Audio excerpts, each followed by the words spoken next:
Our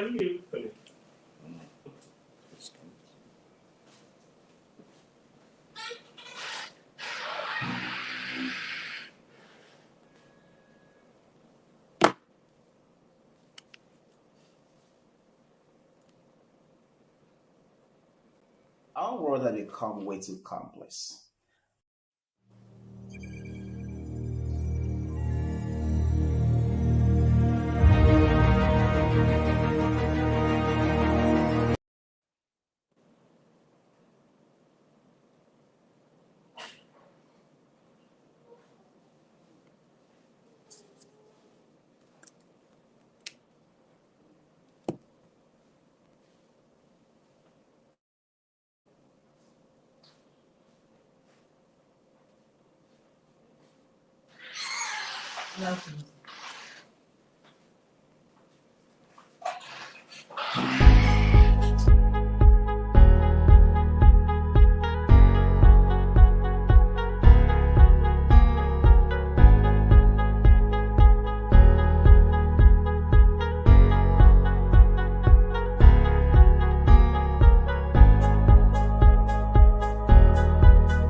Hello?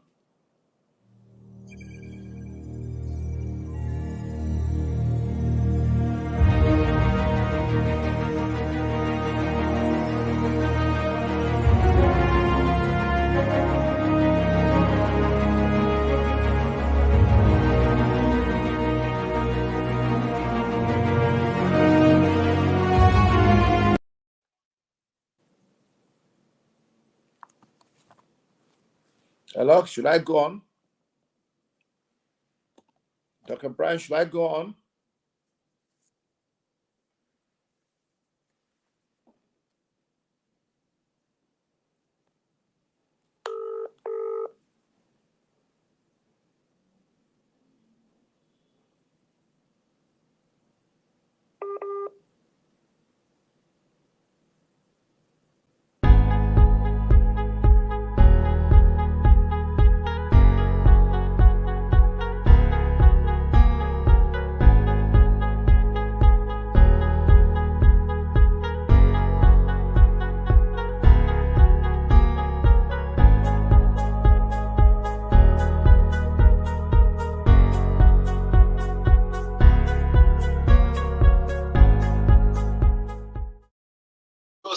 Yeah. So please go on. You are live. All right. Thank you. I wasn't hearing you earlier. Okay. Well, ladies and gentlemen, good afternoon. Sorry for the slight confusion. I wasn't sure I already queued because I wasn't hearing the prompting. I'd like to thank God for this day and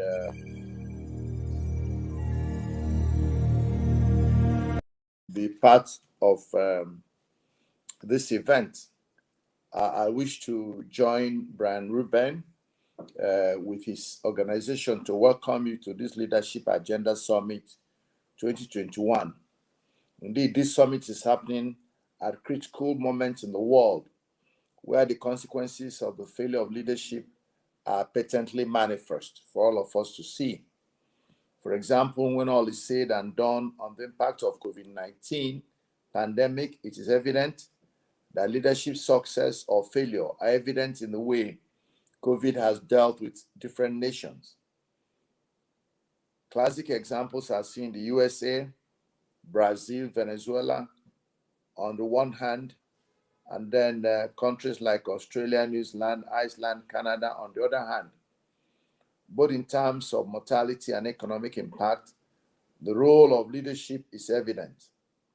Of course, collective leadership provided by the UN and the WHO has been positive in accelerating the availability of the COVID-19 vaccines and quickly making them available across the globe. The role of the COVAX partnership is fully demonstrative of good collaborative leadership, because without COVAX, many parts of the world will not have seen the vaccine until the more ebullient and richer countries will have been satisfied. But today, all over the world, we find that the COVID vaccine has gone to many nations. That, for me, is an excellent leadership presented at the global level by the COVAX partnership. The truth, ladies and gentlemen, is that the COVID-19 pandemic has exposed the global leadership challenges and presents an opportunities for all people, all nations, to take a look at the competencies and practices of e-leadership cadre at both the public and private sectors of their economy. Now, let's focus a little bit on Africa's leadership challenge. If we needed evidence as to demonstrate the lack of visionary leadership in Africa, the COVID-19 pandemic offered us the window. We could not produce test kits until we received them from Europe. In fact, we couldn't even do any significant testing, because to be able to do the testing at the beginning, we depended on the large laboratories that were in Abuja or Lagos, for example, in Nigeria. And I didn't know how many people could access Abuja or Lagos. When even it became available in state capitals, those in local governments had no access. So test kits were not available except when came from Europe, Asia, and America. When China and India shut their doors, our factories could not operate, as most inputs came from those countries. And soon our store shelves became empty, driving prices up. When India restricted the export of certain finished products and certain active pharmaceutical ingredients to be able to provide for its domestic market and its citizens, the fate of most African countries on chronic medications hung on the balance. We are beginning to see scarcity of anti-diabetics, antihypertensives, and such medications, just because India said we needed to care for our people before sending to other nations. And so countries in Africa who are dependent on importation became very exposed. As I said earlier on, today we thank the COVAX partnership for convincing the developed countries to allow some vaccines to be shipped to Africa. But then we are stuck with mostly AstraZeneca vaccines. Our choice of vaccines is fully limited, not necessarily because Pfizer or Moderna vaccines cannot be accessed, but mostly because most of Africa does not have the infrastructure to deliver the low temperature of -70 and -50 degrees centigrade required to keep those Pfizer and Moderna vaccines viable. The best we can offer is the 0 to 4 degrees centigrade of our normal refrigerators in most African countries. And even then, no one could guarantee this in countries like Nigeria, because more rural areas have little or no electricity supply. It was during the COVID-19 pandemic that we realized that most of our research institutes were largely painted sepulchres. Not much was happening, and many had run down over many years of neglect. So Africa had to wait for the world to come with the test methods and equipment, therapeutics, and vaccines. Except for Madagascar, that came up with its COVID organics, not much has happened in most of the African nations, despite the preponderance of phytochemicals and natural products. We remain almost fully dependent on other regions to help us meet even some of our most basic needs. So for me, the core leadership competencies and practices that we need to focus on, deriving from what we've seen happen in the global environment and the challenges I will speak about First is the power of vision. African leadership still lacks vision. Most of our leaders are still transactional in their approach to governance. Most countries in Africa do not have uniting strategic visions that can mobilize their populations into a coordinated and harmonized pursuit of economic or social goals that can make them globally competitive. Many still struggle with producing timely national, yearly, or short-term budgets. And even then, many of those budgets are mundane and just speaking about consumption. Not much effort is put on production. Today, Nigerian budget, for example, is completely linked to oil income, nothing more. There's no other source of income of any. More than 90% of foreign exchange comes from oil. Just oil prospecting, producing oil and exporting. That's all. That is what is giving Nigeria its income. There's no focus on other sources of indigenous income. And that's because we lack vision. There's no visionary leadership in the country to point us to a world without oil, a country that can survive without fossil oils, or leading us to other sources of diversification of our income. The other matter is the power of rigor and vigor. Even where there is some semblance of visioning, there's hardly enough rigor in the formulation and implementation of plans, nor is there enough vigor in its acute execution. That's why problems fester in Africa. Projects are started and hardly completed on schedule, with many abandoned because there's no vision, limited vision, limited planning, and the planning is not done rigorously with detailed analysis and creation of scenarios. And even where there is some bit of rigor, there is no vigor in its implementation. Budgets are made, and they are at the end of the year, somebody told you they achieved only 50%, 60%, 30%, and then you think we are doing well, when we should be speaking that anything below 70% is not acceptable. But there's no consequence for either underachieving or overachieving. Culture of low productivity. African leaders apparently have difficulty in understanding that the major cause of poverty in Africa is low productivity. Many people are not working or gainfully engaged in productive activities. Those engaged have no motivation to work hard. Those who work hard do not work smart. Our agriculture is still peasant and labor-intensive farming. Mechanization is still a foreign concept in many communities. Digitization is slow because government is neither funding nor promoting it. In most nations in Africa, it means purely private initiative with no incentives.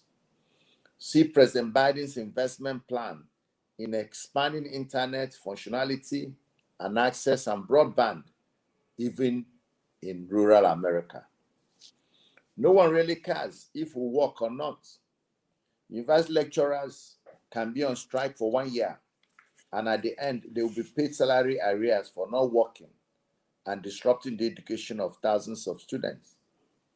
Who produced the money used in paying them, since they produced nothing? Was it borrowed or diverted? Because soon after, the resident doctors will join in their own strike because either the previous agreements were unfulfilled or the money to pay them had been diverted to pay the university lecturers who produced nothing but eventually got paid. Public holiday falls on a Saturday, which is already a public holiday. We'll move it to Monday or start from Friday. No thought as to how much productivity we lose for 1 hour, not talk of one full day. It is not clear to many of them how a nation's gross domestic product, GDP, or gross national product, GNP, is calculated. Per capita income is a strange term to some of our leaders. In Nigeria, for example, our focus is on crude petroleum. As long as we produce without disruption and the price is doing well in the global market, then all is well. We gather every month in Abuja and share the money. We only worry if production is disrupted or prices fall or decline in the international market. Another key practice and challenge is what I call low rate of capital formation. African leaders do not seem to understand the centrality of investment capital in the growth of the economy. Investment capital creates businesses, businesses create jobs, jobs create wealth, and wealth drives away poverty. Rwanda, Ghana, and a few other countries in Africa have understood this, and that is why they are turning their nations into investment havens. We need leaders in Africa who understand the drivers of capital formation and the promotion of investment, both domestic and foreign.